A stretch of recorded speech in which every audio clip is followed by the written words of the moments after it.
Morning everyone, week 23 update. We are a couple of days late, unfortunately. We did have a communications hiccup, like many people in the regions that use Optus. We use both Telstra and Optus. Our Optus is 0402970217 and Telstra is 045277217925. Now, Optus in the regions will be out or patchy until the 17th of the 6th. So anyone that can't get through, we've been told it's going to be out in the Riverina, even north. So, but what we've found is that it's patchy. It's not actually out. This week, Monday, Tuesday, we weren't actually told about it really until yesterday, but what we found Monday, Tuesday, it was out. We had a blue circle with a cross through it, so we looked into it. But what we've actually, and then it came about, they're upgrading and whatever excuses, the communication wasn't there. But what we've found is that it's actually patchy, so we get, because Optus is also data, we get our messages, our emails and text messages through at very odd hours, 2 o'clock in the morning, etc. So we've always run two numbers, and Telstra and Optus, so we're not really as affected as some towns we've come into that, cafes, restaurants, hotels can't use their FPOS and haven't been told that there is an outage and that it's going to be until the 17th, which is kind of naughty. But anyway, for anybody trying to get through, we are on our 0457217925. That's our straight Telstra number. But you will actually get through. Voicemails are not on the Optus number, the 0402970217. They aren't actually being recorded, so all the time. So that's not a fail-safe method. So we're just going to have to work our way through it, and that's just one of those things. So let's have a market update. So obviously we're in the Riverina at the moment.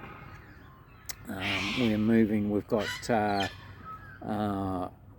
moving into the residential, and I hate to say it, I hope we are in the back in the rural scene, the farms and lifestyle blocks by the 1st of July, but that might have been a bit aggressive in thinking that we'd be ready for that, but we could well be. You just never know. So market update, hotels, motel, caravan parks. Let's talk about those first. We've seen a massive amount of movement and coming out of Victoria is we've seen a number of well-known hotels, Fitzroy, and downtown in the CBD changing hands at market value. So they've come through, well, they went through all the COVID and everything like that, but have come out not so good. So the prices, they're down maybe 20 million on some of them, to give you an indication. And no doubt in times moving forward, the new owners will have them trading. Some were showing $2, $3, $4 million profits in the heyday, but some of the restaurants, the evolution of their restaurants wasn't good. So the new owners can see the opportunities, which is great, and as it's evolved over the last 35 years, you find that sometimes just the enthusiasm wanes when the ideas stop. And I suppose what we've found is that anybody that's using somebody else, I think in 3 of the properties that have come forward in that 20 to 70 million bracket, is that they've delegated and subcontracted and done this and done that, and not taken responsibility and control. So when they've brought in these chefs and leased out their restaurants and what have you, and they've failed, well, they didn't have control, and that probably the evolution is going right back to the owner-occupiers having total control of the restaurant's accommodation and so forth. So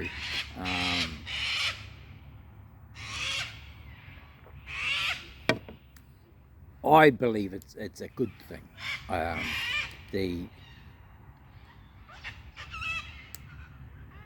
And that's imperative, that it is. It's a good thing that it's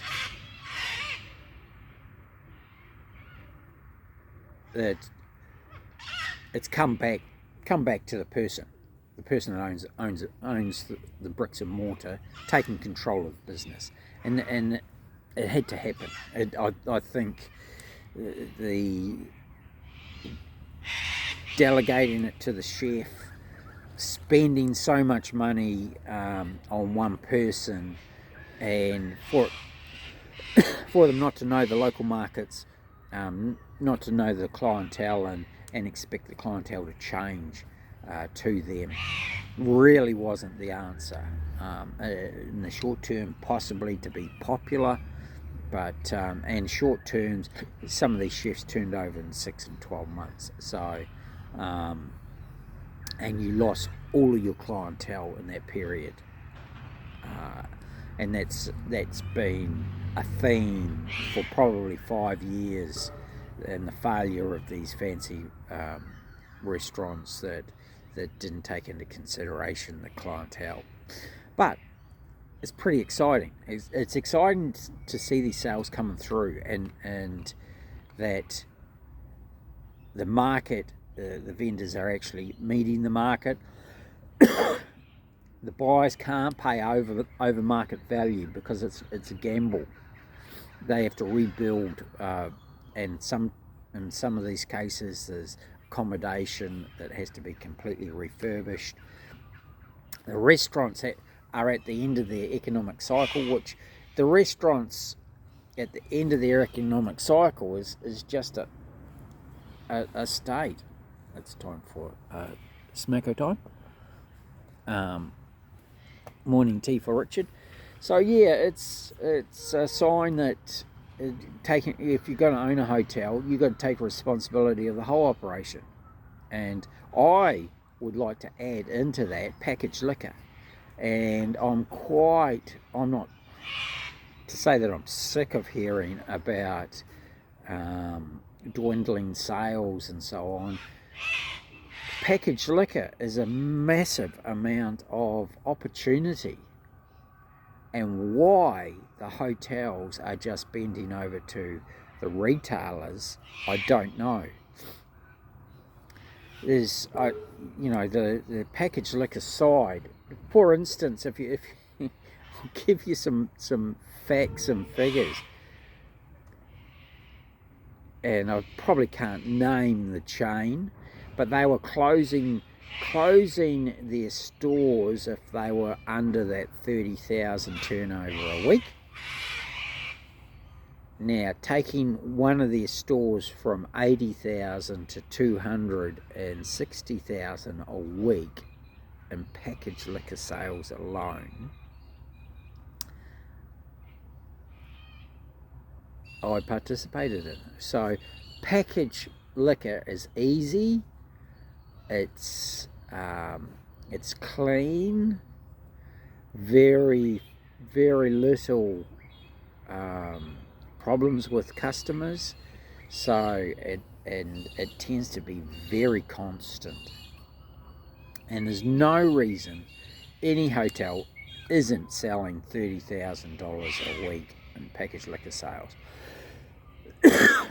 Since 1970, it's been the biggest growth area in the hospitality area of a hotel. So when I go to a hotel and there's not even, you got to buy your packaged liquor over a bar. That's absolutely ridiculous that you don't have a packaged liquor store and or a drive-through. And yes, you've got to spend about 60 hours in wages a week. But for the profit, and then if you work the right products and put time and effort into your planograms and looking at profitable